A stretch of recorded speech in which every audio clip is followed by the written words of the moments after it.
was 24, driving from Tucson to Vegas by myself, which is a drive I'd done probably 6 or 7 times before for work. Nothing special about it. Flat, straight, boring, in a way that's actually kind of nice once you get used to it. I left around 9 p.m. because I hate driving in that heat during the day, and I figured I'd just cruise through the night with the radio on and get in around 1 in the morning. I'd fueled up before I left, checked my tires, the usual routine I always did before a long night drive, nothing different this time. About an hour in, right around the point where the last real town falls away and it's just scrubland on both sides, I passed a guy walking on the shoulder, not hitchhiking, not sticking his thumb out, just walking, steady pace, facing the direction of traffic. No car anywhere nearby that I could see, no gas can in his hand, nothing that explained why a person would be on foot out there. I remember thinking that was strange, but there's a lot of strange stuff out on that highway at night, and I didn't think much more of it. I kept driving. For a good while after that, everything was completely normal. I stopped for gas about 40 minutes later, bought a Gatorade, texted my sister that I'd be in around 1. Totally uneventful. The kind of stretch that makes you forget you were ever unsettled in the first place. While I was at the pump, I even laughed about it to myself, thought about how I'd tell the story later as a funny thing that happened. A guy walking alone on a highway at night, nothing more sinister than that. Then, maybe 40 minutes after the gas station, I saw someone walking on the shoulder again. Same build, same off-white jacket, same steady, unhurried pace like he had nowhere in particular to be. I told myself there's more than one person out there wearing a jacket like that. It's a popular colour, it's a long highway, it's fine. I said it out loud in the car, actually, just to hear myself say it. About 15 minutes after that, my low-fuel light came on, even though I'd filled the tank all the way less than an hour before. I pulled onto the shoulder to check if something was leaking, because that's the only explanation that made sense, and there was nothing under the car. No smell of gas, no puddle, no drip, nothing. The gauge just sat there on empty, like the tank had never been full at all. I got back in and kept driving, running through explanations in my head, and about 20 minutes later, I saw him a third time. Same jacket, except this time he wasn't walking away from me on the shoulder. He was walking toward me, on my side of the road, facing my headlights head on. Like he'd been standing there in the dark, waiting for me to come back around to him specifically. I did the math over and over, out loud in the car, trying to make it work. Maybe it's a rest-stop loop, and he's cutting back and forth on some access road I can't see. Maybe there's a service road running parallel that I don't know about. Maybe it's 3 different guys in the same kind of jacket. Because it's a common enough jacket, people buy the same stuff at the same stores. None of it held together, because there's no way to be 40 minutes ahead of someone on foot and then have them show up behind that same distance, walking the opposite direction, twice on a totally straight highway with no exits between. I sped up. In my mirror, right as I passed him, he turned his head to track the car, slow, all the way around, further than a neck should comfortably go, like his shoulders never moved to match it. I didn't see his face. I made a point of not looking at his face, some instinct telling me that mattered. I just watched the shape of his head turn in my mirror until the dark finally swallowed him whole. For a long stretch after that, I told myself it was over, that I'd put enough distance between us that whatever it was belonged to a piece of highway I'd already left behind. About 20 minutes went by like that, nothing but empty road and my own breathing too loud in the quiet car. Then my headlights caught something reflective on the shoulder ahead, and as I got closer I realized it was a shoe. Standing upright in the dirt, like someone had set it there on purpose, laces still tied. I didn't stop to look closer. I didn't need to. I already knew, without being able to explain how, that it hadn't been there on my way past that same stretch the first time. The last thing that happened before I finally hit the rest stop lights was small, almost nothing, except that it's the part I still can't shake. My phone, sitting face up in the cup holder, lit up on its own with a text notification. No sound, just the screen glowing. I glanced down at a red light and saw one line of preview text from an unknown number. You passed him twice. That's how it starts. I didn't open it. When I finally worked up the nerve to check my phone properly at the rest stop, there was no message in my inbox at all, from any number, unknown or otherwise, like it had never come through in the first place. I called my sister sobbing from a rest stop an hour later and made her stay on the phone with me for the rest of the drive, narrating every mile marker so she'd know exactly where I was if something happened. I never took that route again after that night. If I have to go to Vegas now, I fly, no matter what it costs. I still don't know who that was on the road or what he wanted, and some nights I think about the fact that he never actually got any closer to the car the whole time. He didn't have to. He was already there before I was. My family used to do this drive every summer up to my grandparents' cabin, through a mountain pass that loses signal for almost the entire stretch. I was 16 the summer this happened, sitting in the back with my little brother, half asleep against the window with my headphones in, not paying much attention to anything. There's a scenic overlook about 2/3 of the way up, where we always stopped so my dad could stretch his legs and my mum could take her usual picture of the valley, and this year was no different at first. Nothing unusual about the stop itself. My brother complained he was hungry, standard stuff, the kind of complaint that made everything feel completely ordinary. Before he even reached us, my mum had already noticed his car, parked at an odd angle across 2 spots, engine still running, driver door slightly ajar even though he was clearly the one walking toward us, and mentioned it under her breath to my dad, who just shrugged it off as someone in a hurry. While we were up there, the older man walked over from that same car and asked my dad, very politely, if we were headed north through the pass. My dad said yes, we were going to visit family. The man nodded slowly and said something like, "You'll want to leave a little early tomorrow if you're coming back down, earlier than you'd think, earlier than feels necessary." My dad laughed it off, said thanks for the tip. We got back in the car and didn't discuss it further. My mum, though, kept glancing at the man in the side mirror as we pulled out, and later told me she'd watched him stand there in the lot, not moving toward his own car, just watching ours leave, for far longer than a polite goodbye would call for.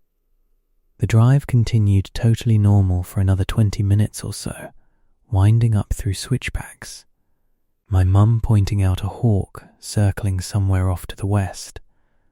Then my brother said, in that flat way kids notice things without understanding why it matters, that he saw the same car from the overlook behind us. I looked back, and sure enough, there it was, same faded green hatchback, same single passenger silhouette behind the wheel.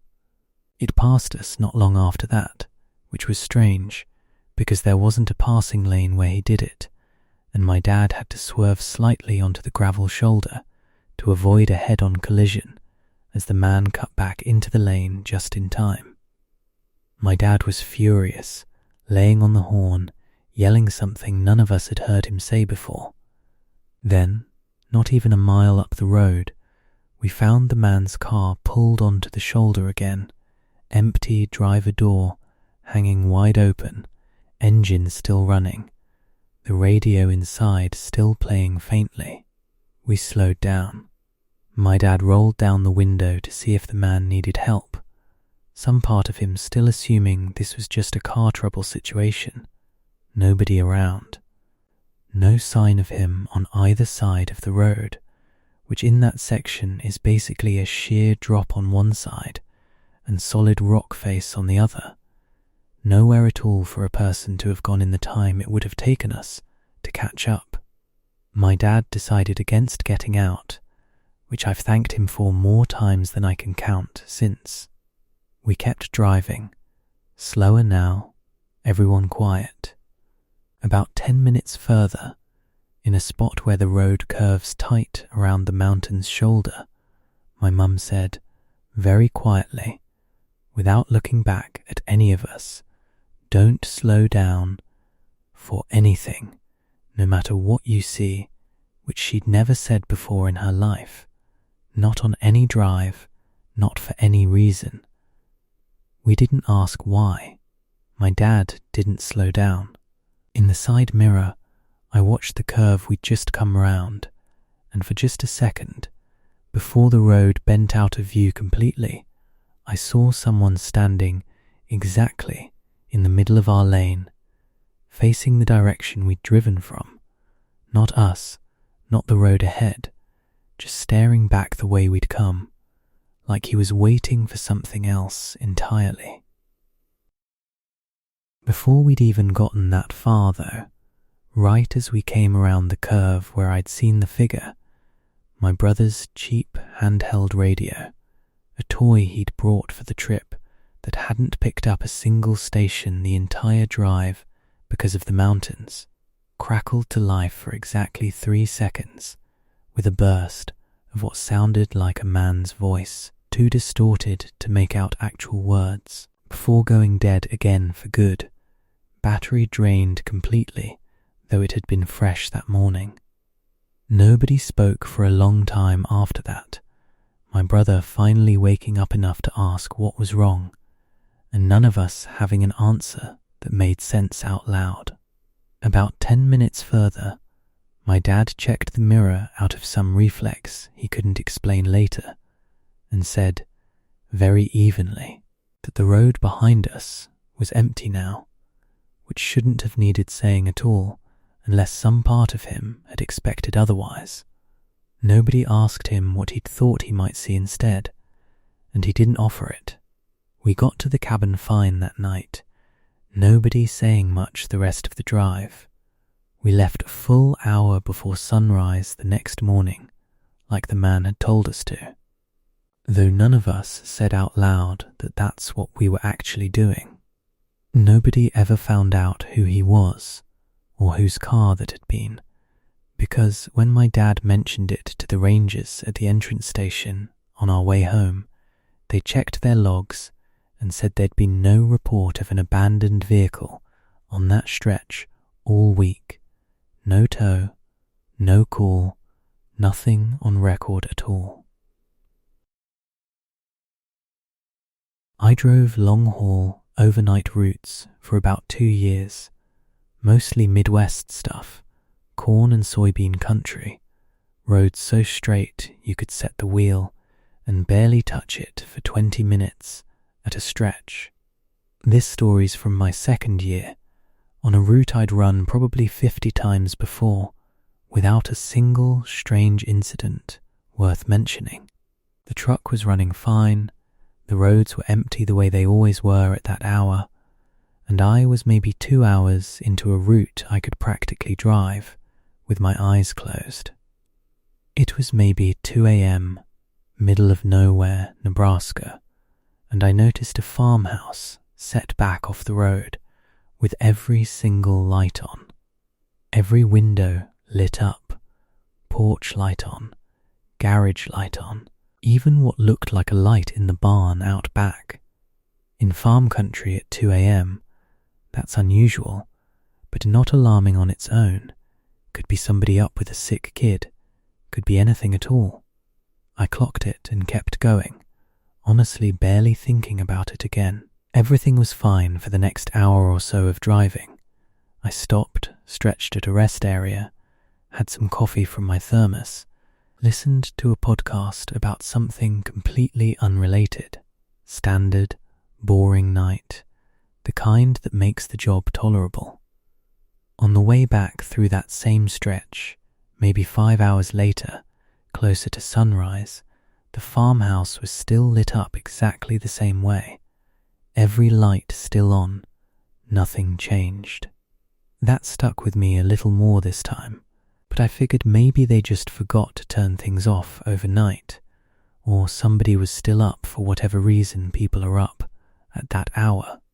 Then, about a week later, running the same route, same farmhouse, same thing, every light blazing at 2 a.m.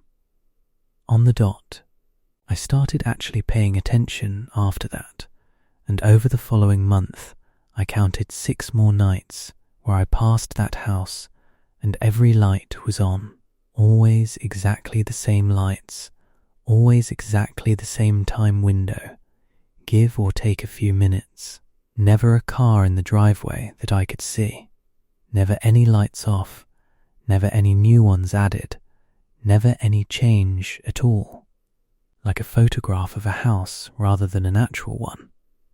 I mentioned it to another driver I knew on that route, half joking about it over coffee at a truck stop, and he went quiet in a way that made me regret bringing it up, and said he knew exactly which house I meant. He said he always sped up when he passed it, and that I should too, starting now. I asked why, genuinely curious at that point. He said he'd stopped there once, maybe a year before I started the route, thinking someone might need help, since it was the middle of winter and the lights were on and the front door was standing wide open to the cold.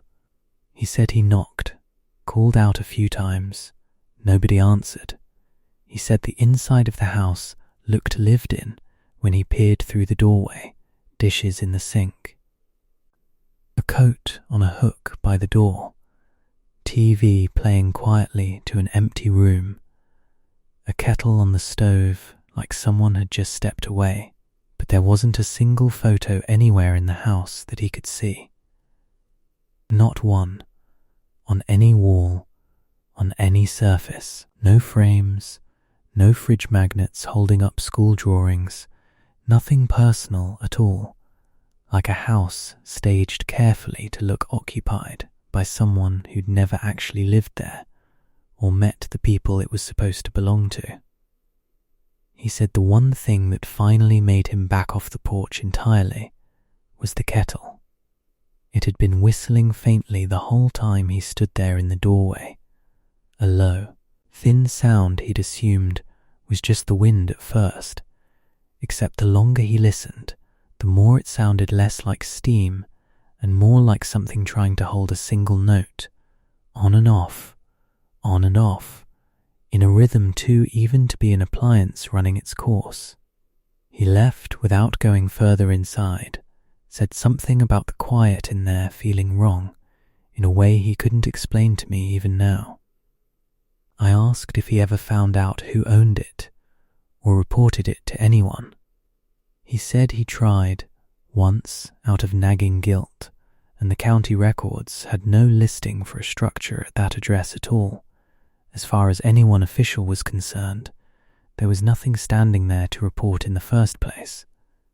He said the strangest part wasn't even the missing paperwork. It was that when he drove back out there in daylight a few weeks later, just to look at it properly, the house was there, solid and real, mailbox and all, sitting in a spot the map insisted was empty farmland. A few months after that conversation, running a different shift, I ended up passing the house again, earlier than usual. Still dark out, but closer to 4 a.m. than 2. For the first time, one thing was different. Every light was still on, same as always, but the porch light, just the porch light, was flickering, slow and even, on a rhythm that didn't match any electrical fault I'd ever seen, more like someone testing a switch on purpose to see if anyone was watching. I didn't slow down to look longer than I had to. I still run near that stretch sometimes when the schedule puts me on it. I always speed up too, every single time, and I've never once looked directly at the windows since he told me that. I'd just bought my first car, used but new to me, and decided to break it in properly with a trip to visit a friend about 4 hours away. I was so proud of that car, the kind of proud where you keep glancing over at it in parking lots just to look at it. Nothing about the drive itself seemed like it was going to become a story, honestly, which I guess is how they all start out feeling. About 2 hours in, I noticed the radio would occasionally cut to static for a second or two, then come right back to the station like nothing happened. I chalked it up to a bad antenna connection. Since the car was used, figured I'd get it looked at eventually when I had the money. The previous owner, when I'd bought it, had mentioned almost as an afterthought that the radio had a mind of its own sometimes, a phrase I hadn't thought twice about at the time, and now couldn't stop turning over in my head. For a long stretch after that, totally normal drive, the kind that lulls you into forgetting there was ever anything odd. Made good time, sang along to whatever came on.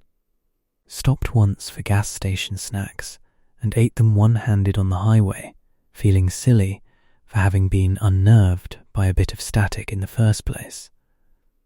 Then, the static started happening more, closer together, and this time, right in the middle of one of the bursts I heard, very faint, underneath the static, what sounded unmistakably like my own voice. Not words exactly, nothing I could pick out and repeat, just a tone, an inflection, a cadence, like someone had recorded me talking at some earlier point and was playing it back at low volume through the static, just under the threshold where I could make out what I was supposedly saying. I turned the radio off entirely and drove in silence after that, hands tighter on the wheel than they needed to be. About 10 minutes after that, my phone, which was mounted and navigating, restarted itself with no warning at all, screen going black then, flickering back to life. When it came back on, the map was already loaded and running, but it was routing me on a road I hadn't chosen, one that cut off my actual highway exit and looped onto a rural service route I'd never heard of, never seen on any map before, with a name that didn't match anything I could find when I searched it later. Right before I could reset it, for just a second, the little arrow marking my position on the screen wasn't pointing in the direction I was actually facing. It was rotated a full quarter turn off, as if the phone believed I'd already taken a turn I hadn't gotten to yet, tracking a version of the drive that was a few seconds ahead of the one I was actually living through. I pulled over immediately and manually reset the navigation to my actual destination, checking twice that the app had actually taken. I sat there a minute deciding whether I was overreacting to a phone glitch and a bad radio. I decided I probably was, took a breath, and got back on the highway the way I'd originally planned. Around 20 minutes later, glancing at my rearview mirror out of habit more than anything, I saw reflected in it a road sign for the exit I would have taken if I'd followed that rerouted path, the one for the service road with the name that didn't exist anywhere. I hadn't taken that exit. I was nowhere near it, miles past where it should have been on any road I'd actually driven. It shouldn't have been physically possible for that sign to be behind me at all. About 30 minutes from my friend's house, with the radio still off and the phone navigation running in silence, the screen brightness dimmed on its own, gradually, like something fading a light down rather than a battery saver kicking in, until the map was barely visible at all. I reached over to fix it, and my thumb brushed the screen right as it snapped back to full brightness on its own, the little dot marking my location sitting a full block off from where I actually was on the road, correcting itself only after I'd noticed. I didn't turn the radio back on for the rest of the drive, and I kept both hands on the wheel the whole way, watching every mirror more than the road felt safe to. When I finally got to my friend's place and told her what happened, trying to laugh it off, she went pale and told me her cousin had disappeared 2 years earlier, after his car navigation rerouted him onto an old logging road nobody in the family could ever explain or find again, and he was never found. Not a trace, not the car. I don't drive that car anymore. I still own it, technically. It's just parked in my parents' garage under a cover, and I make up excuses not to go near it, even to check the oil. Me and my roommate decided to drive cross-country together the summer after we graduated, splitting gas, taking turns at the wheel, sleeping in shifts to save money on motels along the way. We'd been on the road 3 days by that point, trading off driving and sleeping in shifts like we'd planned, everything going smoothly so far. Somewhere in the middle of Kansas, on a long night drive with nothing but flat dark fields on either side, she was asleep in the passenger seat, and I was the one behind the wheel, half listening to a true crime podcast to stay awake, which in hindsight feels like a strange choice given what happened. I noticed a car had been behind me for a while, keeping a steady distance, never passing, even though the road was completely empty and there was nothing at all stopping them from going around. I didn't think much of it at first. Plenty of people drive slow and steady at night, tired, careful, whatever the reason. We stopped at a 24-hour diner about an hour later to switch drivers and grab coffee, and the same car pulled in about 10 minutes after us, parking at the far end of the lot, engine off, headlights off, nobody getting out for the entire time we were inside. My roommate noticed it too through the window and made a joke about it, and we both let it go because we were tired and hungry, and it seemed easier than taking it seriously. Back on the road, my roommate driving now, everything felt fine for a good hour. We talked, ate gas station snacks we'd stocked up on, put on music, normal road trip stuff that made the earlier unease feel like it had just been nerves. Then she pointed out, very calmly, too calmly, that the same car was behind us again. Same make, same single working headlight, noticeably dimmer than the other, which is how we knew for certain it was the same one and not just a similar model. It kept the exact same distance the whole time, never closing in, never falling back, holding position like it was tethered to us by something other than the road. Before we tried that, we did the obvious thing first and just slowed down gradually over about a minute, watching to see if the car behind would be forced to either pass or visibly brake to match us. It did neither. It simply existed at the new, slower speed, as if it had always been going that pace, no brake lights flaring, no adjustment we could actually see happen, which bothered both of us more than if it had reacted at all. We took an exit we hadn't planned on, just to test it further, my heart pounding the whole time we waited to see. The car took the exit behind us, without hesitation, without slowing to check a sign or anything. We got back on the highway, going the opposite direction we'd originally been headed, doubling back toward the diner on purpose. The car did the same thing, staying that exact steady distance the entire time, like it wasn't actually following our route so much as following us specifically, no matter what we did with the road or which direction we chose. Before we pulled off, we tried one more thing.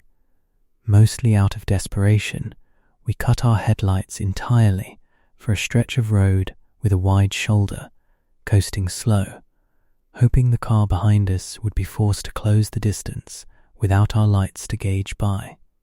It didn't. It matched our new, slower speed instead, staying exactly the same number of car lengths back in the dark as it had in the light, which told us whatever was keeping that distance wasn't using its eyes to do it. We ended up pulling into a well-lit truck stop and staying inside for almost 2 hours, watching the lot through the window the entire time, neither of us saying much.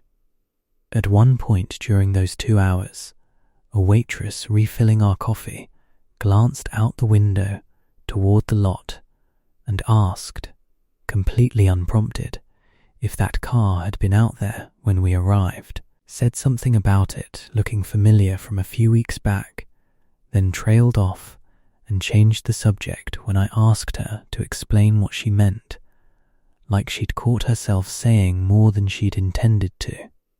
The car eventually left, alone, slowly, without ever having had anyone visibly get in or out of it that either of us saw, the whole 2 hours. We never found out whose it was, never got a plate number clear enough to report.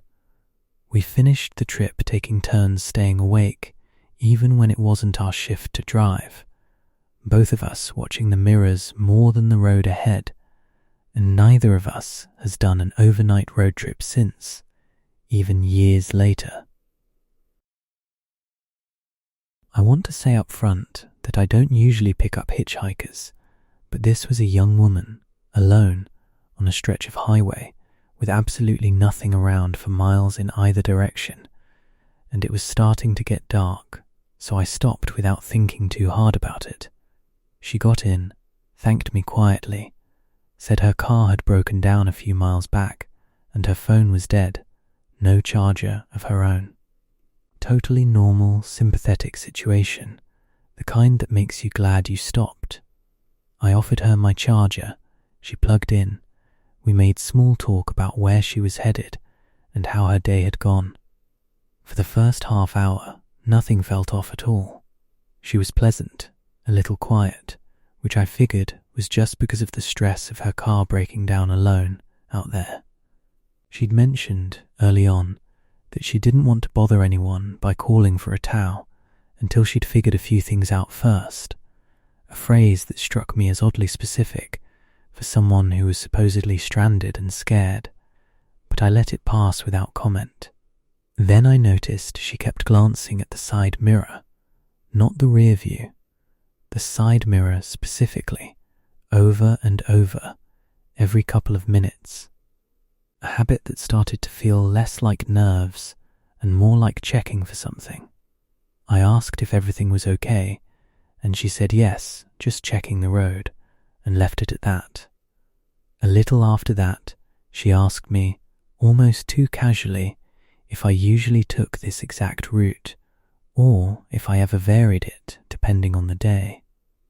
I told her I usually stuck to the highway, no real reason to change it up, and she nodded slowly and went quiet again for a long stretch, long enough that I started replaying the question in my head. I started reasoning through it as I drove. Maybe she's just anxious after her car breaking down, and it's making her hyper-aware of everything. Maybe the mirror thing is a nervous habit some people just have. Maybe the question about my route was just idle conversation to fill the silence. Each one on its own made sense. All of it together started to feel like she was checking whether we were being followed, or whether I was taking her somewhere expected by someone other than her. Not long after, she asked, without much preamble, whether I'd told anyone I was giving her a ride. I said no. Hadn't really thought to. It wasn't the kind of thing you text someone about. She nodded at that, like it confirmed something for her, and went quiet again, and I remember feeling, for the first time all drive, less like I'd picked up someone stranded, and more like I'd been picked, specifically, for exactly that reason. A few minutes before that, she'd reached over without asking and turned the radio down to almost nothing, tilting her head slightly like she was listening for something underneath the music rather than the music itself, and when I asked what she was doing, she just said, "Sorry, habit," and turned it back up like it hadn't happened. When we got close to the town she said she needed, she asked me to drop her at a gas station instead of the address she'd originally given. Said she'd changed her mind about calling someone from there instead. As she got out, she leaned back in for just a second, one hand still on the door, and said, very quietly, almost like she didn't want to say it at all, "You should probably check your back seat before you get back on the highway." Then she shut the door and walked straight into the gas station without looking back once, not even a glance through the window. I sat in the parking lot for a solid minute before I made myself turn around and look, telling myself there was nothing to find. The back seat was empty, but on the floor behind the passenger side, where I never look, tucked half under the seat, there was a single shoe. Not hers, she'd had both of hers on the whole ride, I was sure of that. I don't know whose it was, or how long it had been there, or why she knew to tell me to look, before I'd even had the thought myself. This is the one that still messes with me the most, and it's the longest, so bear with me on this one. I was 29, doing a solo motorcycle trip through back roads I'd mapped out myself, avoiding highways on purpose, because I wanted the scenery, the small towns, the kind of roads you don't get on a normal trip. I'd packed light, planned my fuel stops carefully, done everything right the way I always do before a trip like this. Second day of a planned 5-day route, nothing eventful yet at all, just me, the bike, and a lot of open country rolling by. Late afternoon I stopped in a town so small it didn't even have a real name on my GPS, just a dot with no label. One gas station, one diner, maybe 30 houses total spread out along a single main road. I got gas and asked the guy at the pump about a shortcut through the hills that would save me some time versus staying on the main road. He hesitated, not confused, hesitated, like he was actually deciding whether to answer me honestly, and then told me the road existed, but that folks around here don't use it after dark, and left it right there, not offering anything more even when I waited a beat for him to. I laughed and said I'd be through well before dark, no problem. He didn't laugh back, just handed me my change and went back inside. I took the shortcut. For the first 20 minutes it was beautiful. Empty hill roads, no traffic at all, gorgeous late light coming through the trees at an angle. Completely uneventful. Exactly the kind of stretch you'd want on a trip like this, the reason I'd planned the whole route around back roads in the first place. Then I passed an old church, clearly abandoned, windows broken out, paint peeling off the siding, and standing in the doorway was a group of people, I counted 5, deliberately, slowing down to be sure, just standing there, facing the road. Not doing anything at all. Not waving, not working on the building, not talking to each other that I could tell, just standing in a loose line watching the road pass by. I gave a small wave out of habit, the kind you give strangers in small towns. Nobody waved back. Nobody moved at all. Not even a shift of weight from one foot to the other. I kept going, told myself it was just locals, maybe waiting on something, some kind of local gathering, none of my business either way. About 10 minutes later, further down the same road, I passed a second building, a farmhouse this time, set back off the road, and standing in a line along the porch, same still posture, same spacing, were what looked unmistakably like the same 5 people. I clocked details this time deliberately, to be sure I wasn't imagining it. Same clothing on each of them, same order left to right, same total stillness. There was no way they'd beaten me there on foot in that amount of time. There was no vehicle anywhere near either location, no road connecting the two that I'd seen them use, nothing. I started ruling things out loud in my helmet, talking to myself the way you do when you're alone too long on a bike and the silence gets to you. Maybe it's some kind of local group, a church thing, a photo shoot for something. Maybe there are 2 sets of 5 people who happen to dress alike, which happens sometimes in small religious communities out in rural areas. None of it explained how they'd have gotten from the church to the farmhouse faster than my bike, on foot, across terrain with no visible connecting road. I passed a third structure not long after, a mailbox standing alone with no house behind it that I could see through the trees, and taped to the front of it, at exactly eye level for someone standing rather than someone driving past, was a single sheet of paper with nothing written on it that I could make out at speed, just blank white catching the last of the light. I almost stopped to read it. I didn't, and I've never been able to decide if that was the right call or the one thing I got wrong that day. The light was starting to go gold, tipping toward dusk faster than felt right for the actual time, and I remembered what the gas station guy had said about after dark. I gunned it, trying to get through the hills before the sun dropped further, my stomach starting to knot up in a way I didn't want to admit to myself yet. The road narrowed into a single-lane stretch through dense trees, canopy closing in overhead, and that's when my engine started sputtering, completely without warning, on a bike I'd had serviced 2 weeks before, specifically for this trip, checked and double-checked. I pulled to the narrow shoulder, heart going hard now, and popped it into neutral to check things over with hands that weren't quite steady. Everything looked fine, fuel line intact, connections tight, nothing obviously wrong that I could find in the fading light. While I was crouched next to the bike, I heard footsteps on the gravel behind me, slow, even, unhurried, deliberate in a way that made the hair on my arms stand up before I even turned around.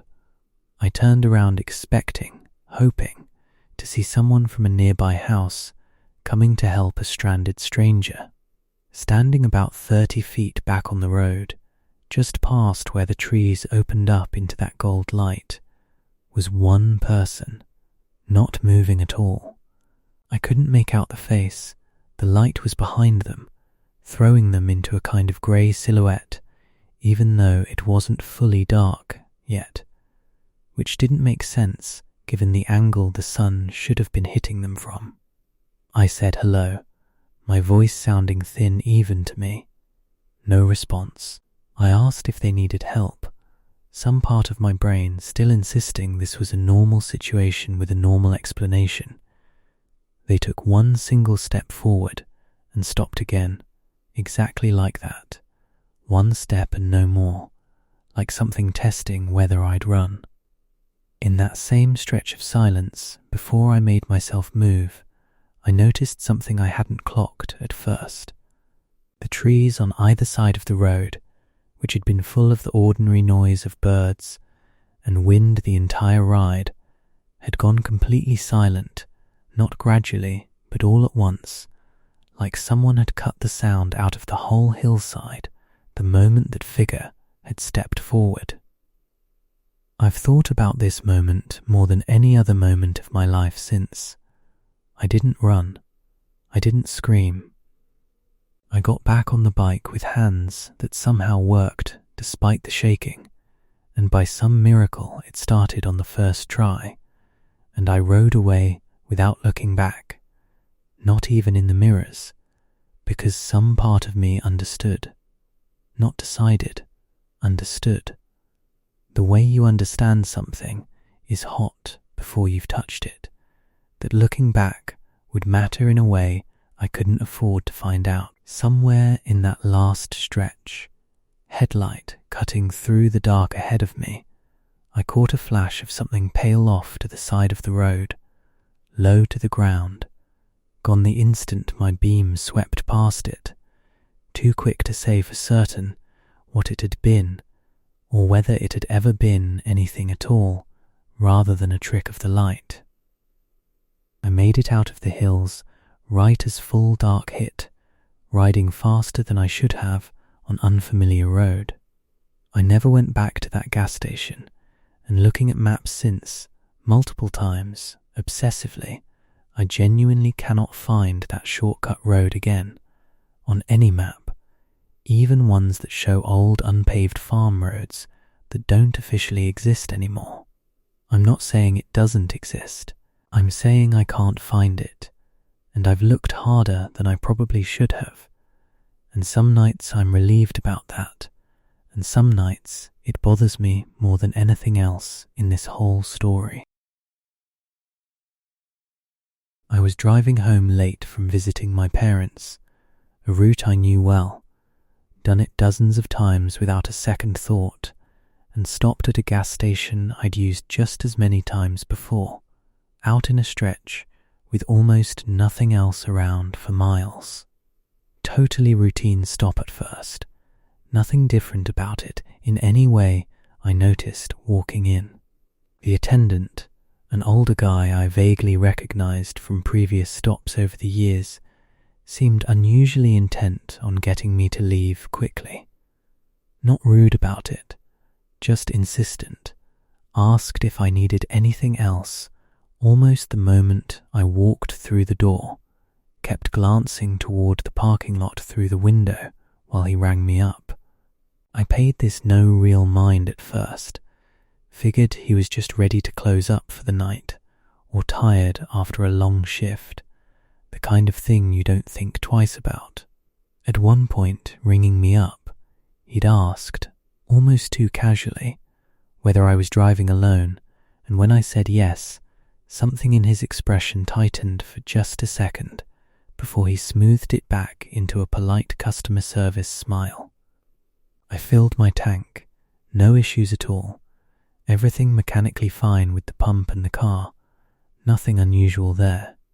Then, walking back to get in my car, I noticed there was a second car parked at the far pump, engine running, headlights on, but the lights were pointed directly at the store's front window rather than out toward the road, which is not how anyone actually parks a car normally, not even by accident. No driver visible inside that I could make out from where I stood.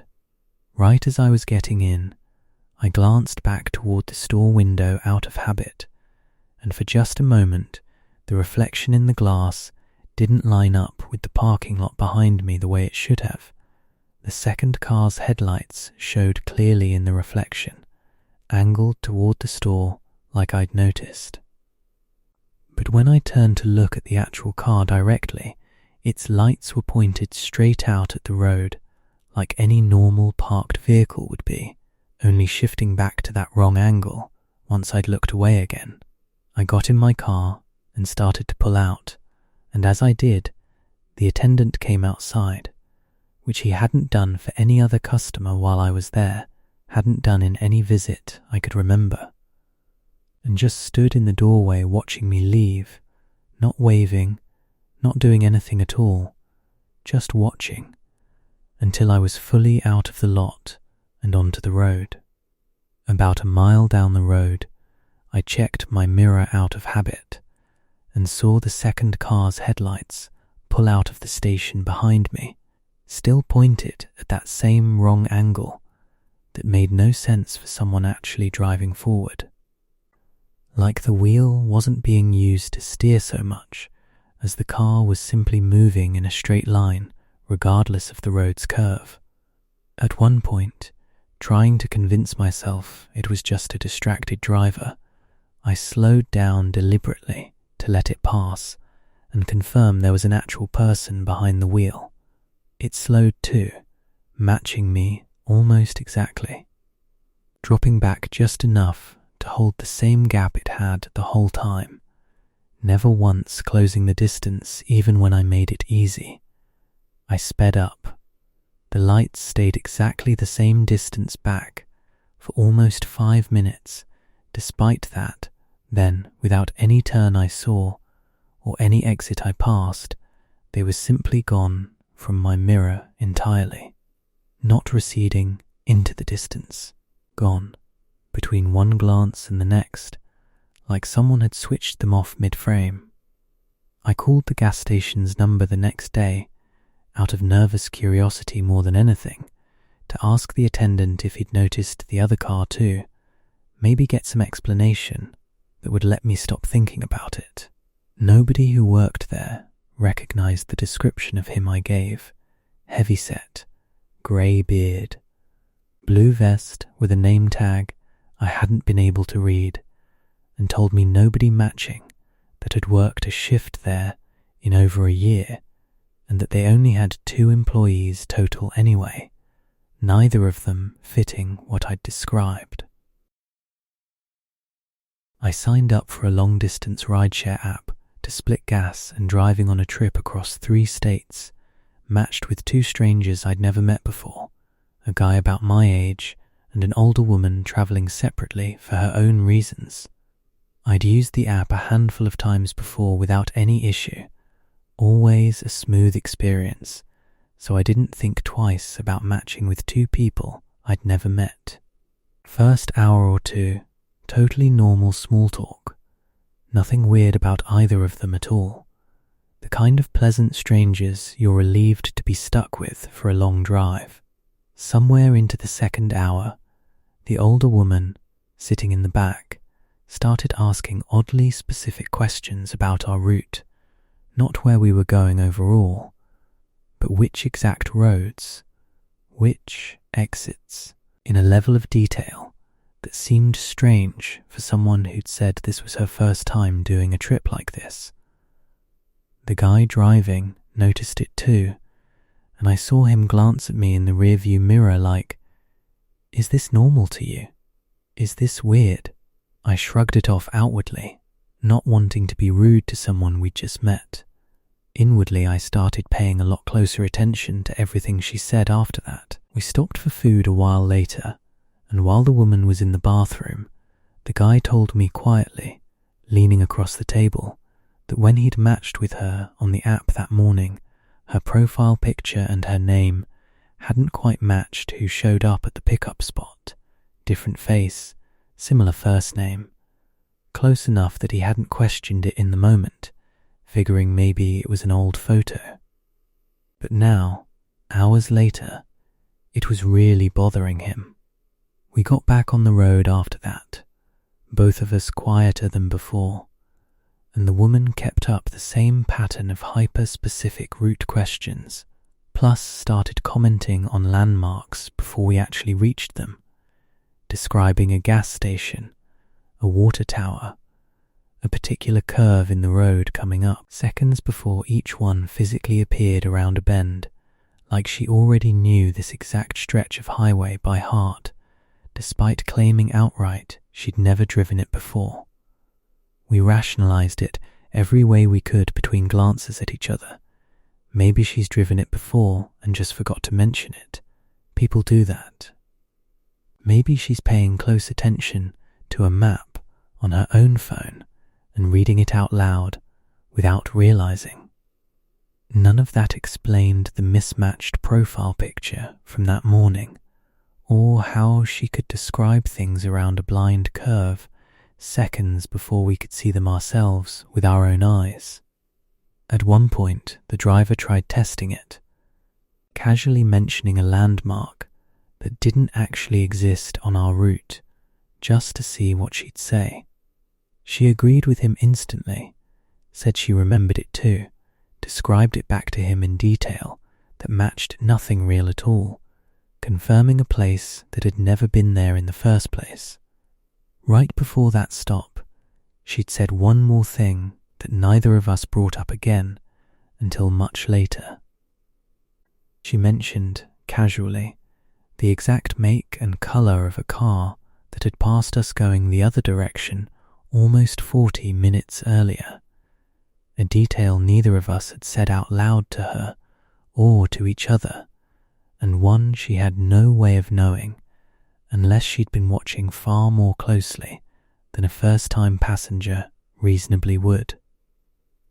At the next stop, the driver and I agreed silently, just with a look between us that didn't need words, and when the woman went to the bathroom again, we left, just drove off without her.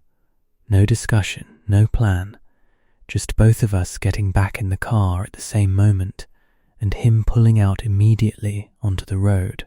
I know how that sounds, looking back on it now. We reported it to the app afterward, shaken, trying to explain what had happened in a way that didn't sound insane, and were told there was no driver history for a match matching her description or payment info on that ride at all, as if on their end, according to every record they had, we'd completed the entire trip alone the whole way.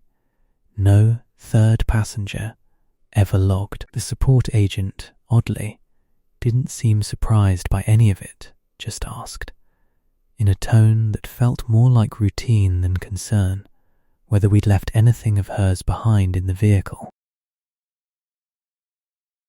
My family took an RV trip to visit my grandmother a few states over, the kind of drive where you stop at a lot of gas stations and rest areas because an RV needs it more than a regular car does. I was in the back with my cousin, both of us bored teenagers glued to our phones, not paying much attention to the drive itself or anything happening outside the windows. At one rest stop, an older man approached my dad while he was checking the RV's tyres and told him, unprompted, out of nowhere, that he should check the RV again before continuing on, especially in the back, near the door. He said it the way you'd mention a weather warning to a stranger, matter of fact, no urgency in his tone at all, which somehow made it stick with my dad more than if he'd sounded worried.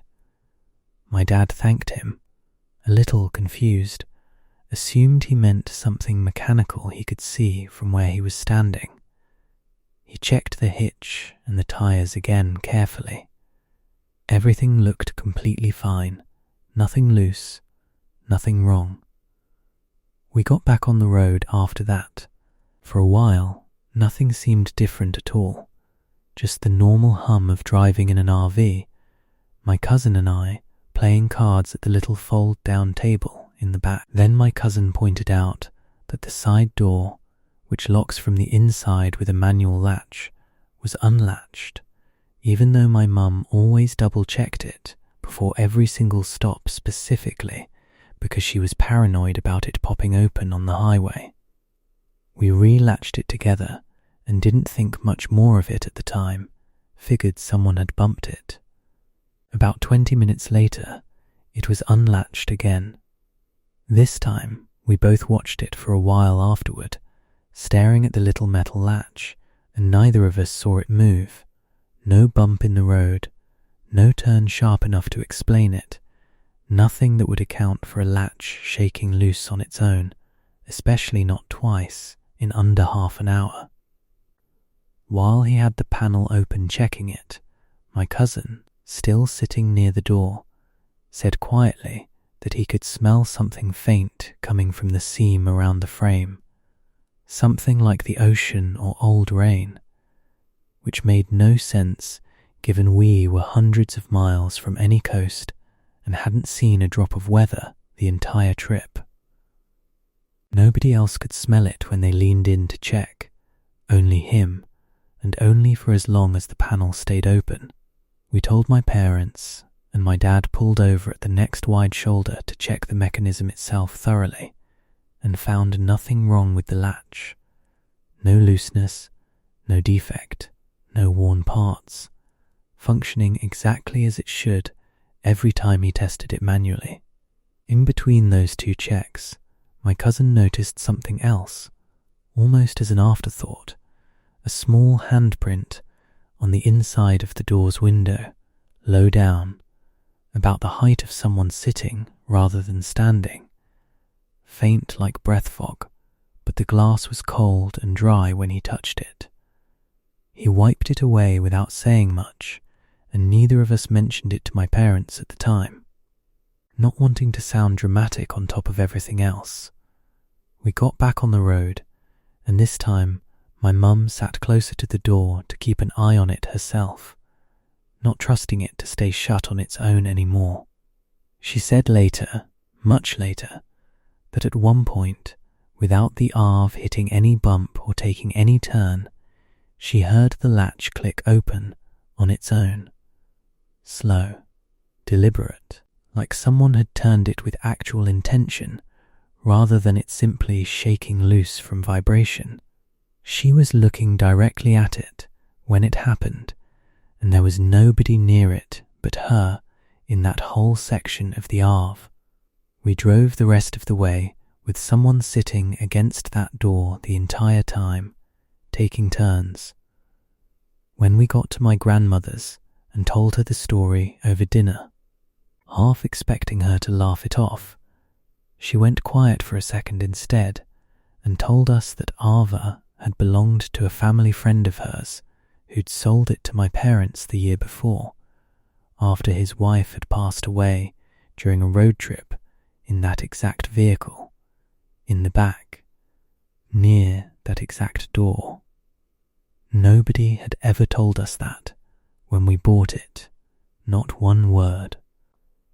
We still don't know why that latch worked perfectly fine every single time except on the road, and only for her. That's 10. 10 stories, 10 drives that started completely ordinary and ended without an answer, which if you think about it too long is its own kind of unsettling. How many of these things happen to people who never end up telling anyone, who just quietly stop taking a certain road and never say why? If you're still with me, hope you're warm, hope you're comfortable, and hope whatever's parked outside your window right now is just a car. Thanks for spending this one with me. If you want more of these, there's a subscribe button somewhere on your screen. No pressure either way. I'll be back with more soon. Until then, get some rest and try not to check the back seat too many times tonight.